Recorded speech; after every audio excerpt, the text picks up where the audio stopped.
Again, first day in full pads today. After yesterday, we had our typical run-through, walk-through type practice, and trying to get back in our physical ways that we were getting at when we were practicing back home. We had 8 practices back home, and we're having 5 here as it relates to Michigan State. Obviously, we studied them really well, like I'm sure they've studied us, and everything that we talked about just shows up on tape. They get downhill on both sides of the ball. They're physical, they're tough, they've got a lot more speed than what people give them credit for, and our guys understand this is a really big challenge. So the details of our fundamentals, the details of the way we practice, how we practice, the way we finish are obviously critical, are all important things, and they've been the points of emphasis, and we got to keep working hard and preparing to make sure that we have success. Your team spread out from the holiday. Did everyone get here on time? Is everyone here? Yeah, everybody was here. That's part of growing a program too.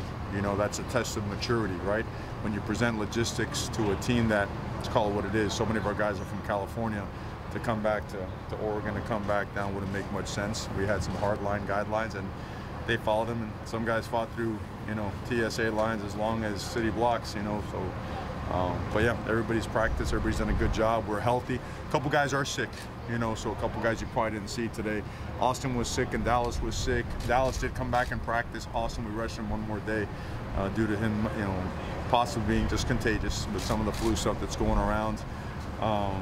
And Schooler got sick as well, but he has practiced up until today. This was his first miss, and we feel he'll be ready to go by tomorrow. Looked like Tony wasn't suited up. Obviously, he's still dealing with that. So is that done? I mean, does he have any chance? It'd be hard for him to play. I don't see him.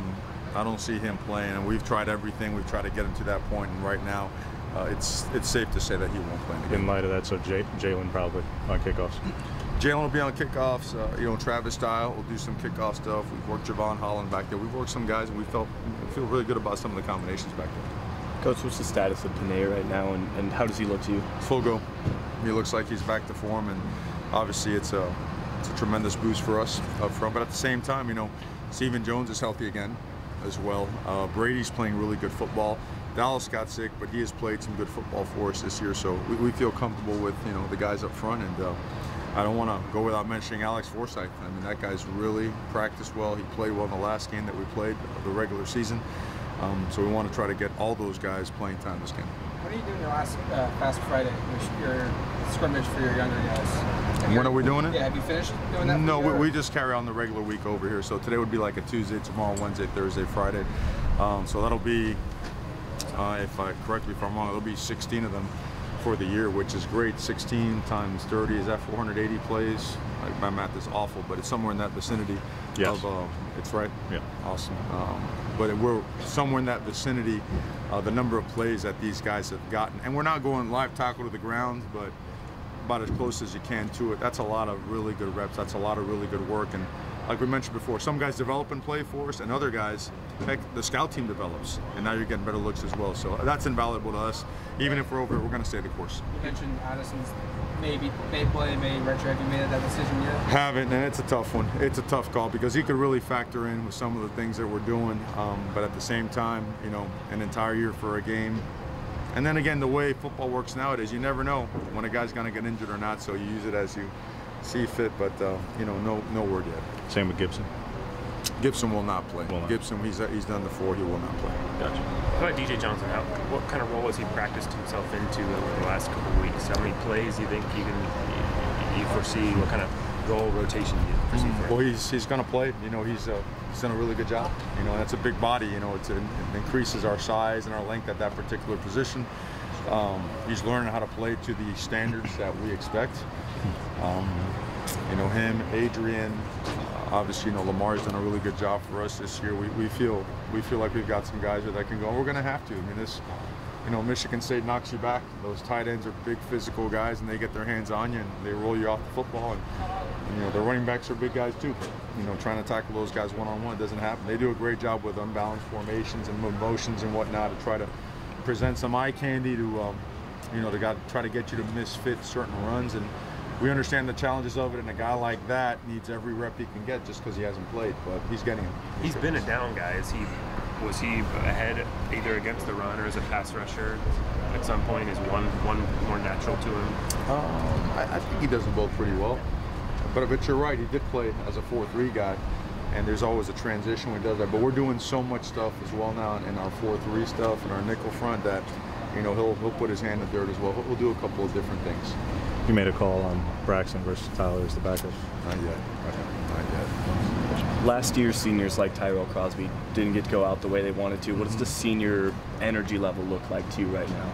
Yeah, well, it's good. It's what it needs to be. I mean, I think we're all watching bowl games and we're all seeing the same stuff, right? There's some really good football being played, and then there's some really hard football being played. But you see, you know, special teams mishaps, right? You see some turnovers. You see some missed tackling, right? You see the things that show up when you don't play for an extended period of time. So, you know, we're working at getting a clear understanding of what these practices have to look like to give us the best chance. And our seniors understand that. You know, no one wants to ever go out the wrong way. So our guys understand that to go out the right way, you've got to put in the right kind of time and effort, and that's what we're focusing on. Justin saying he's coming back. You're not going to lose a starter from this group on offense, and I think only 2 guys in the 2 deep. Just what's the significance of that for your group going into next year? Well, it's excellent, you know, be able to, you know, have that type of continuity. You know, obviously it's we felt like we had a pretty good chunk of young guys this year, and a couple guys go down. I think Panay coming back now is a big thing. I think Cam McCormick getting healthy, with the way Jake Breland is playing as well, those 2 things are big factors as well.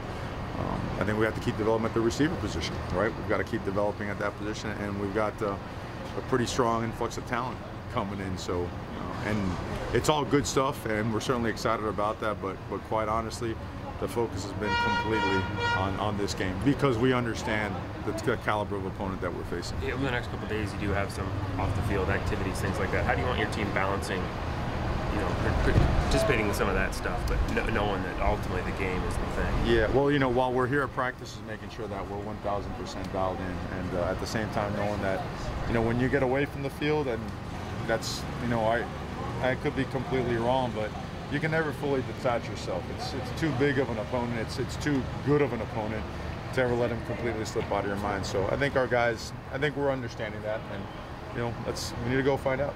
CJ's putting himself in some pretty rarefied air from the balance of both running and receiving. I mean, if he tops 1,000, the guys who've done that, like last year, I mean, Saquon is in that mix. I mean, there's not too many guys who managed to do 1,000 rushing and 300 receiving. Did any of you guys really expect this kind of play as in his first season, that he could do this as a freshman? Even last year when I served as the offensive line coach and co-coordinator, we all felt he was special, and we feel the same way about Travis. You know, we feel that Cyrus is coming on strong. It's a shame we haven't seen Felix, you know, because when healthy, he's another one that can do it as well. We feel good about our backs, and we feel good about how much they have developed under Coach Mastro, because that is a huge part of it, understanding eye discipline and the way they block and the way they catch and angles and whatnot. So just super proud of him, and again, I think his best football's ahead of him. Anything emotional for this week that you've seen from Bobby, just because of his history both with Mark and with MSU and all that? That's an old school veteran, man. You're not going to see much emotion out of him. He's all business. And I think if you ask the players, they love him. They love him because of his passion for the game and the way he teaches and the way he takes pride in teaching. So, but no, he's been same old Bobby. So. Like Matt said, with the news that Justin Herbert's coming back, what was just the response from the team? I know you guys are focused on the game, but what was just your response from the team, knowing you're going to have like the biggest leader on offense coming back? Well, I mean, you can only imagine he's as good as it gets as a person, as a teammate, as a competitor, as a football player and performer. So, you know, as a program, it's the ultimate compliment to the program. You know, when a guy like that chooses that, and we're thrilled beyond words. You know, just like this, you try to encompass that in a statement, but you really can't. It's everybody's fired up. Everybody's fired up, and rightfully so. And we're fired up for Justin because we know he has a lot of things that he wants to accomplish before his next step in life, and it starts with this bowl game.